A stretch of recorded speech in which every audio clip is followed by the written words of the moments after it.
भारत तेरा टुकड़ा होगा इंशाअल्लाह इंशाअल्लाह, भारत की बर्बादी तक जंग लड़ेंगे. ఎక్కడైనా ఇదే మాట, చరిత్రలో ఎన్నోసార్లు ఎంతోమంది ఇదే మాట. ప్రాంతాలు వేరైనా, భాషలు వేరైనా, తీరాలు వేరైనా, మనుషులు వేరైనా, ఈ వైరస్ లాంటి ఆలోచన కశ్మీర్ నుంచి కన్యాకుమారి వరకు ఉంది. నమస్తే, నేను మీ డాక్టర్ వ్యాకరణం నాగేశ్వర్. థర్డ్ ఎంపైర్కి స్వాగతం. ఈరోజు మనం మాట్లాడుకునే మాట ద కశ్మీర్ ఫైల్స్. 1990లో కశ్మీరీ పండిట్లని ఊచకోత కోసిన విషయంపై వివేక్ అగ్నిహోత్రి చక్కగా తీసిన సినిమా పేరే కశ్మీర్ ఫైల్స్. వాస్తవాలు మాట్లాడుకున్నట్టయితే ఒక్క మాట ఎక్కువగా లేకుండా, ఒక్క యాక్ట్ ఎక్కువగా లేకుండా జరిగింది జరిగినట్టు కళ్ళకి కట్టినట్టు చూపించిన ఒక మహామనిషే వివేక్ అగ్నిహోత్రి, ద కశ్మీర్ ఫైల్స్. ఎన్నో సందర్భాల్లో కశ్మీర్ ఫైల్ సినిమా రాకముందర కూడా ఒక వైద్యుడిలాగా మా దగ్గరున్న పేషెంట్లతోని కానీ వేరే వాళ్ళతోని కానీ కశ్మీర్ నుంచి వలస వచ్చిన కశ్మీరీ పండిట్లతోని ఇదే మాట చెప్పడం జరిగింది. వారు నాకు ఏదైతే చెప్పారో, ఎలాగైతే ఇన్సిడెంట్స్ చెప్పారో అక్షరాల అదే ఈరోజు సినిమాలో కనపడుతుంది. అంటే చరిత్ర ఏమి జరిగిందో అదే కళ్ళకు కట్టినట్టు చూపించారు. ఆ రోజు పాకిస్తాన్ ఉగ్రవాదులు, ముష్కరులు లోపలికొచ్చి కశ్మీరీ పండిట్లని ఎలాగైతే బట్టలు వివస్త్రత చేసి రోడ్ల మీద ఉరికిచ్చి ఎలాగైతే గన్నులు పట్టుకొని కాల్చి చంపారో అదంతా కూడా సత్యాలు చరిత్రలో లిఖించబడ్డదని మనం ఏదైతే అంటున్నామో, కాదు అన్న వాళ్ళకి రుజువుతో సహా ఈరోజు కశ్మీర్లో దర్శనమిస్తున్నాయి. అదే ఈరోజు కశ్మీర్ ఫైల్స్ సినిమాలో చూపబడ్డది. అయితే ఇది ఎలా చూడాలి సినిమా? మనకేంటండి, కశ్మీర్లో ఎన్నో అవుతుంది, కన్యాకుమారిలో ఎన్నో అవుతుంది. ఇడ్లీ సాంబార్ వడా దోశ నేను తింటున్నా, నా జీతం బాగానే వస్తుంది. పొద్దున మోటార్ సైకిల్లో టిఫిన్ బ్యాగ్స్ క్యారియర్ వెనకాల పెట్టుకొని ఆఫీస్ పోతాను, ఇంటికి వస్తాను, నా జీతం నాకు వచ్చింది. కశ్మీర్ ఎట్టుపోతే ఏంటంటే ఇంకోటి ఎట్టుపోతేనేంటి?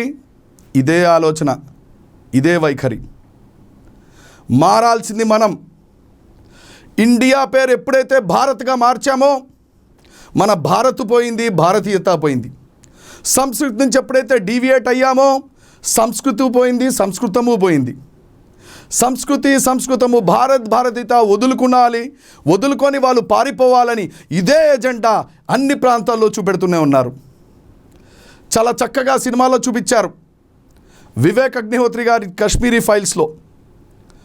ఉంటే మతం మారండి, పారిపోండి, లేకపోతే చావుకి ప్రిపేర్ అవ్వండి అన్నదెవరు, చచ్చిందెవరు?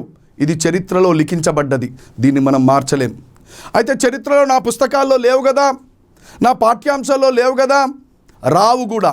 ఎందుకు? జరిగింది జరిగినట్టు చెప్పకూడదని ఆలోచించే వాళ్ళే అప్పుడున్న పరిపాలకులు. జరిగింది ఏంటి అనేది ఈరోజు మనకి సినిమా రూపంలో వివేక్ అగ్నిహోత్రి గారు చూపించిన అక్షర సత్యం ప్రతి భారతీయ హృదయాన్ని కలిచివేయడం ఖాయం.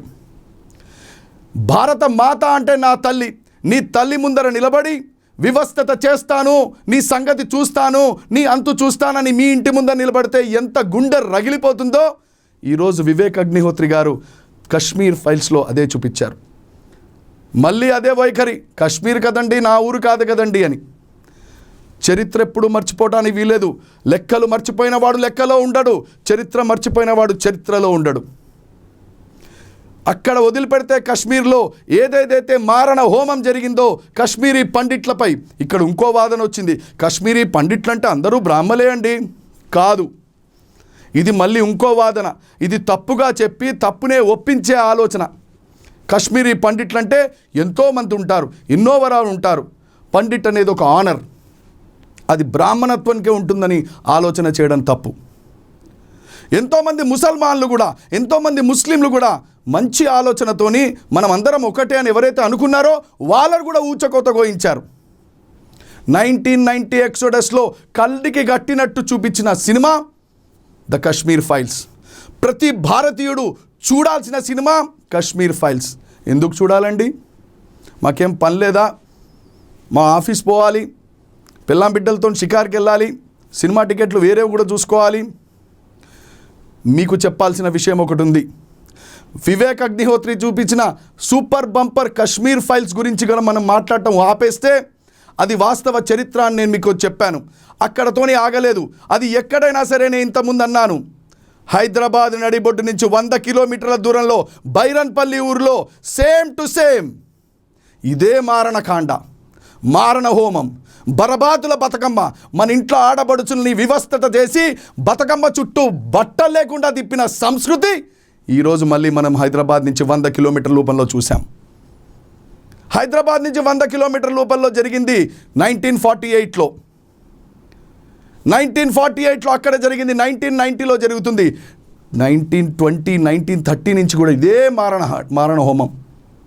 అయ్యా పాతది కదా చరిత్ర, ఇప్పుడేముంది, అంత ఇంటర్నెట్ జమానా వచ్చింది, ప్రజలు మారిపోయారు అని నువ్వు నేను అనుకుంటున్నాం.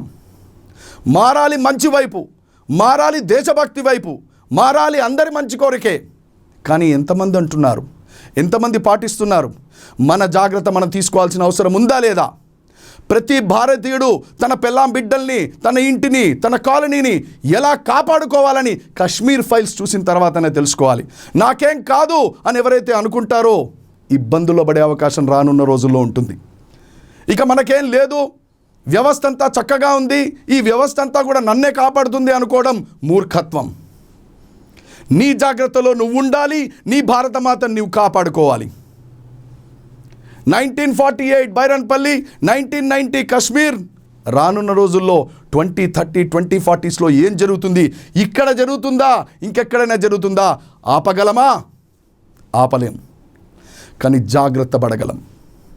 మొత్తానికి ఏదైతేనే పొలిటికల్ లెవెల్లో, మీడియా లెవెల్లో, కాలేజీలో, యూనివర్సిటీల్లో ఏదైతే విషాన్ని జిమ్ముతున్నారో, కశ్మీర్ అంటే ఏ మారణ హోమమే లేదు, కశ్మీర్ పండిట్ని ఊతకోత కోయలేదు, 4 లక్షల మందిని ఎడార్లో పడేసినట్టు వదిలిపెట్టేశారు, ఇవన్నీ అబద్ధాలు అని ఇంజెక్ట్ చేస్తున్నారో వాళ్ళందరికీ చెంపపెట్టులాగా ఈరోజు కశ్మీరీ ఫైల్స్ సినిమా ఉంది.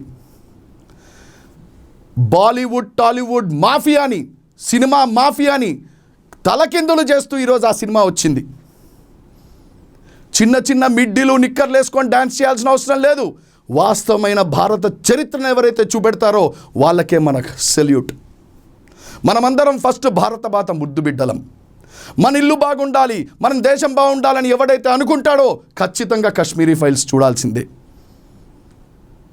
మొత్తానికి ఈ సినిమా ఓవరాల్గా చూసుకున్నట్టయితే చాలా చక్కగా, వైలెన్స్ ఎక్కడా ఎక్కువగా లేకుండా కంటికి కట్టినట్టు చూపించింది the Kashmiri files. In a range of 5 ఎన్ని మార్కులు పడవచ్చు దీనికి? 4.2. ఎందుకనంటే అందరూ వాస్తవాలు పలికారు, కళ్ళల్లోంచి నీళ్ళు వస్తున్నాయి, భారతమాత కోసం మనమేమన్నా చెయ్యాలి అనే ఆలోచన రేపెందించే ఈ సినిమాకి మనమందరం కలిసి హ్యాట్స్ ఆఫ్ చెప్పాల్సిన అవసరం ఉంది. నమస్తే. మళ్ళీ ఇంకో థర్డ్ ఎంపైర్కి కలుద్దాం. అప్పటి వరకు సెలవు. నమస్తే.